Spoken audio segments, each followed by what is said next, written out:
Hello, greetings to all.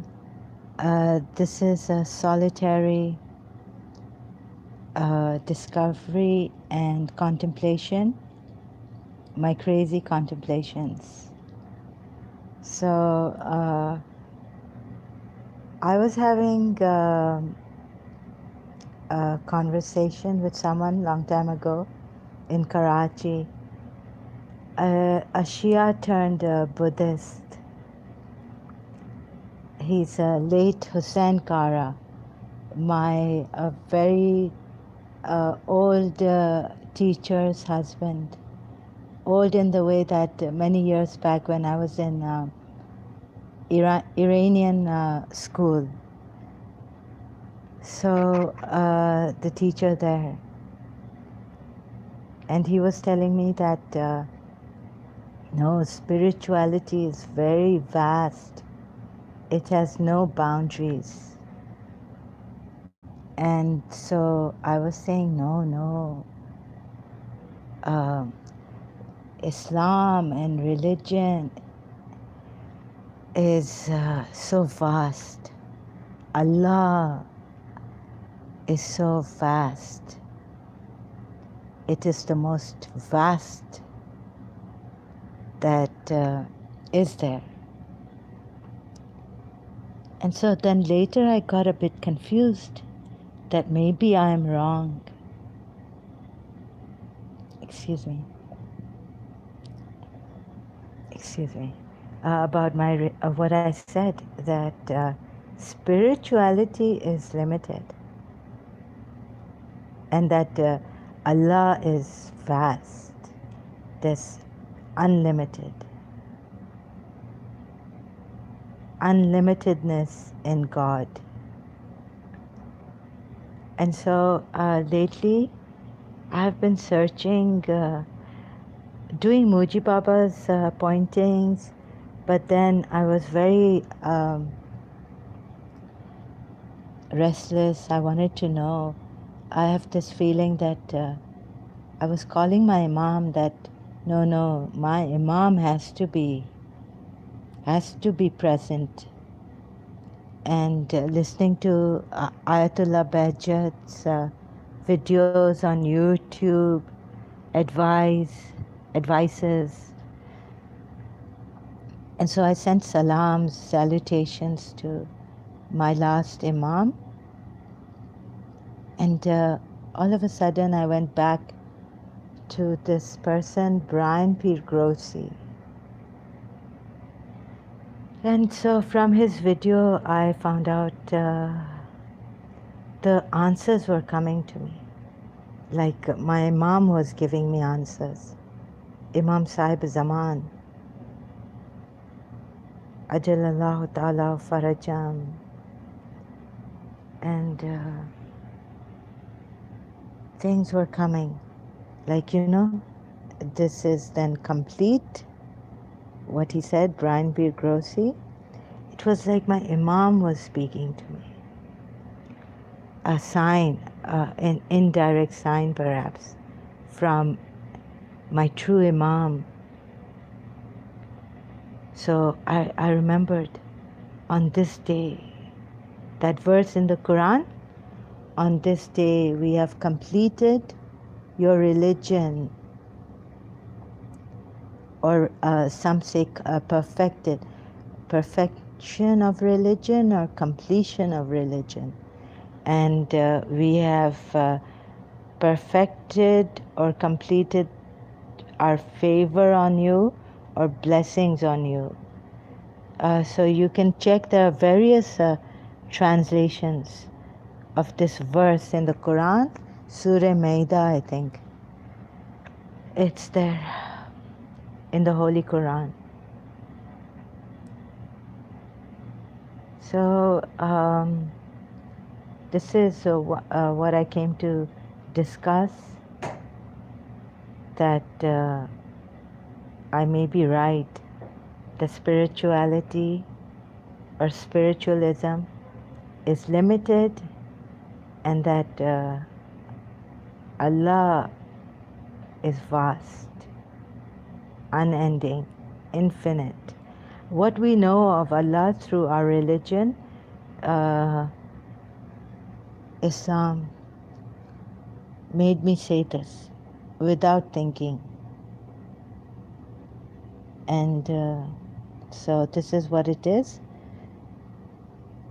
And what else is there?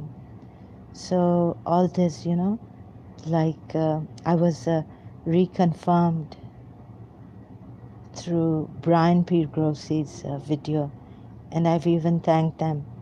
He's had a conversation discussion with someone on YouTube. I've seen his video. So this is what it is. And what else can I say in this about my religion? And so today, if I may do so, I found if rotate device. Imam Mahdi's mother's name is Nargis. So it's the narcissist flower. Nargis is in English the narcissist flower, and this I found on my bed cover. If you can see this, there's this flower here. It's only on one side. Do you see this? Wait, how can I show you? Hold on.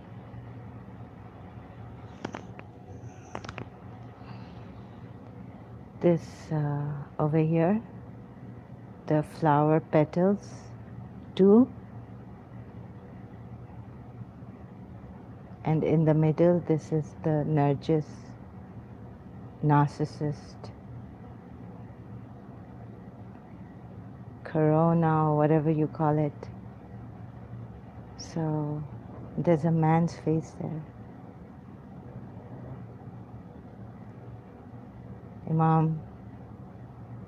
My Imam Mahdi or someone. I mean, in this picture, it really hasn't come the way I saw it, because this shadow is there's a little bit of this thing in the middle, here, in the middle. So it's like Nargis, narcissus flower. On one side pose, the side pose of a narcissus flower, and you can see a man has turned up, picture of a man. So there is Imam Mahdi, the signs are saying, and my religion could be true. Oh my goodness. So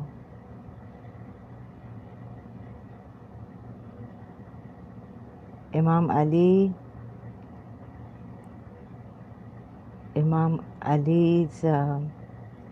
should read about Najil Balagha, Imam Ali's sermon on the creation of this universe, how everything was created. And then last time I went into the hymn, Rig Veda, questioning, which questions the Most High or the highest heaven, who sees. So witness has come. Sorry, I'm going to put this down now for a little while. Witness has come. I mean, I've known now, actually, through Moji Baba's pointings, who the real witness is, the observer. that even Jiddu Krishnamurti talks about in his books that I've read. And being. So thanks much to Brian Pirgrosi and Imam Sahiba Zaman leading me to find out, discover the truth, how my religion, Islam, is true, and how vast and how true it is.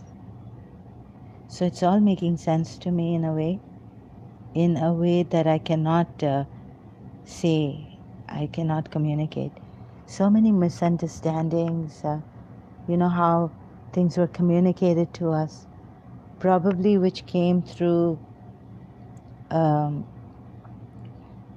imams or interpreted through the religious scholars. So what have we missed in our religion? What could we have missed? So I think if you really want to know, you can go through this video of Brian Pirgrosi that I went through. Let me search it. But I cannot show it here because then it'll be copyrights or something. It's you can go through it, EP 149, The Glow, The Sweetest Surrender, Tiger Singleton and Brian Pirgrosi. Surrendering. Yes, so I called my imam, I gave salutations, and I asked for some guidance.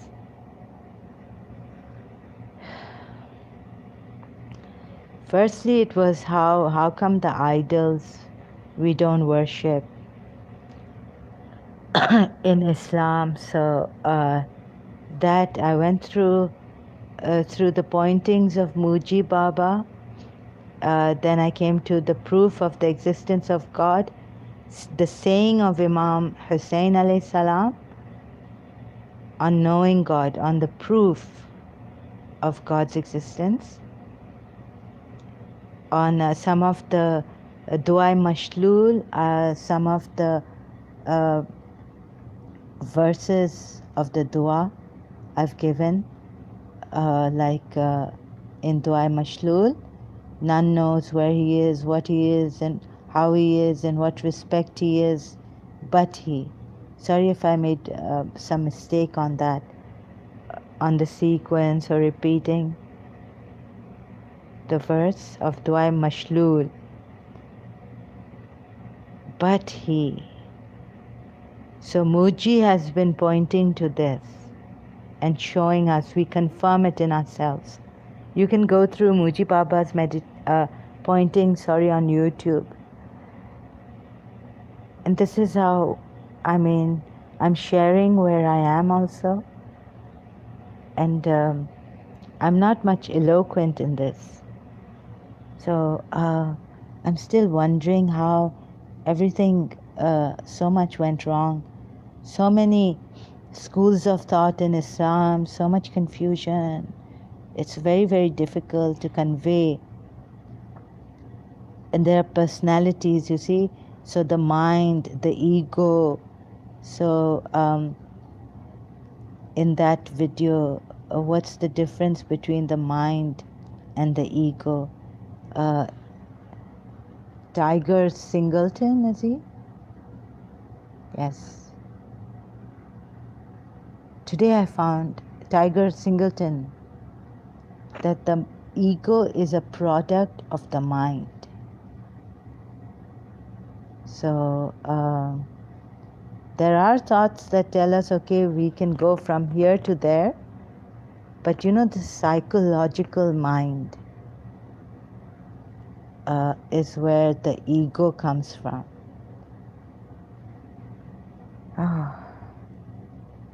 So, and what else is there? Being, not searching,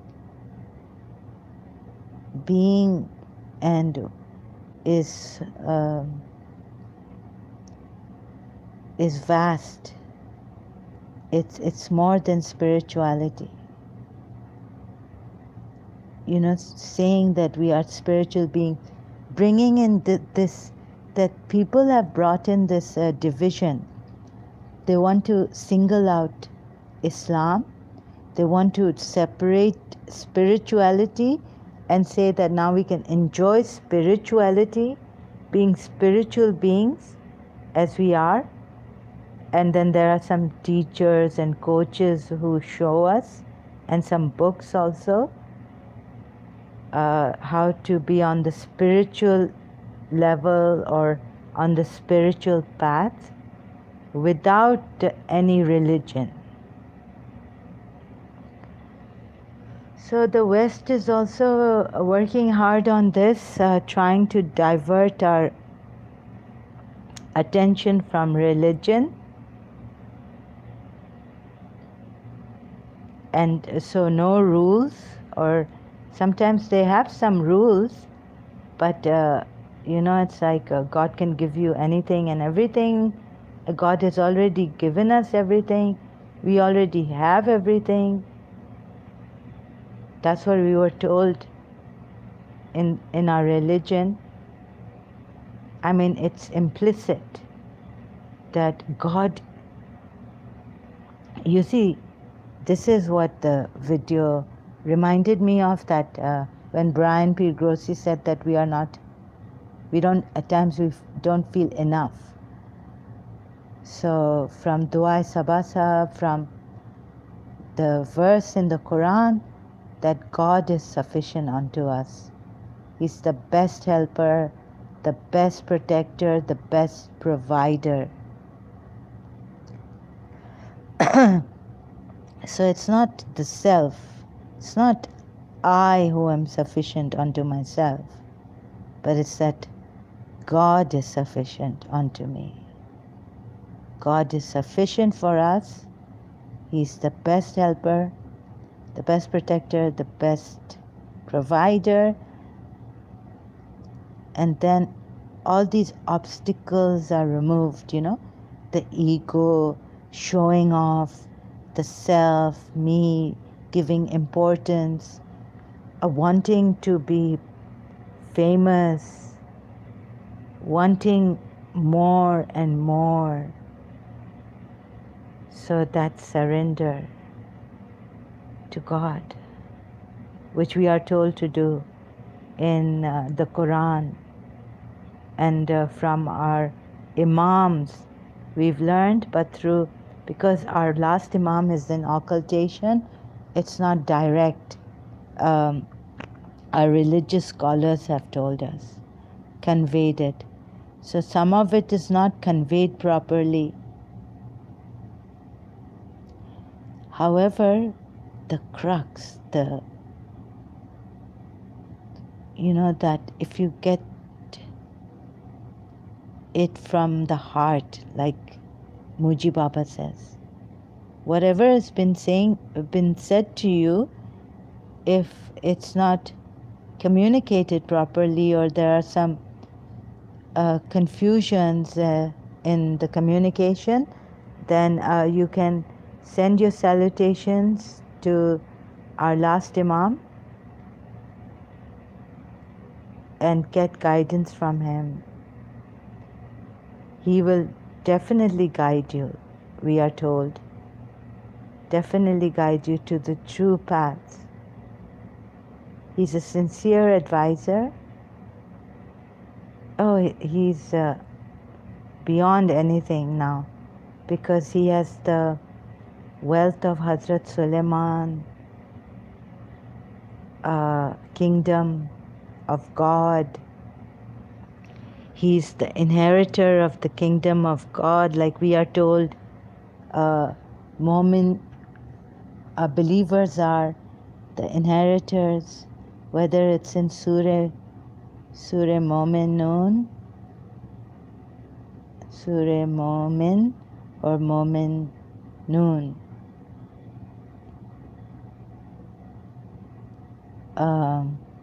We are the inheritors. The believers are the inheritors um, of paradise. Let me see, I'm checking. Okay, so Bismillah ar-Rahman ar-Rahim. Certainly will the believers have succeeded.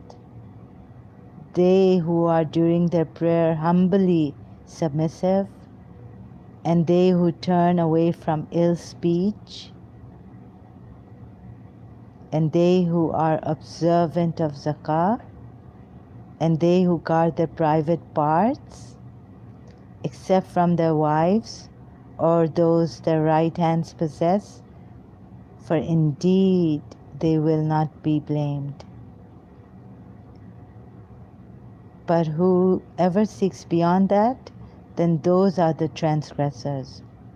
And they who are to their trusts and their promises attentive, and they who carefully maintain their prayers, those are the inheritors who will inherit Al-Firdaus. They will abide therein eternally. Yes, it's in Surah Mu'minun. The Firdaus is, I think, paradise, the highest heaven, very high place in heaven. So I guess for now, this is it. I will come back later. Thank you so much. This is from me. God bless you all. All the best. God guide us and keep us on the right path, the true path. Ilahi Ameen. Allahumma salli ala Muhammadin wa ali Muhammad. Ya Imam Sahib Zaman. Salutations. Thank you so much. All my love to you. All my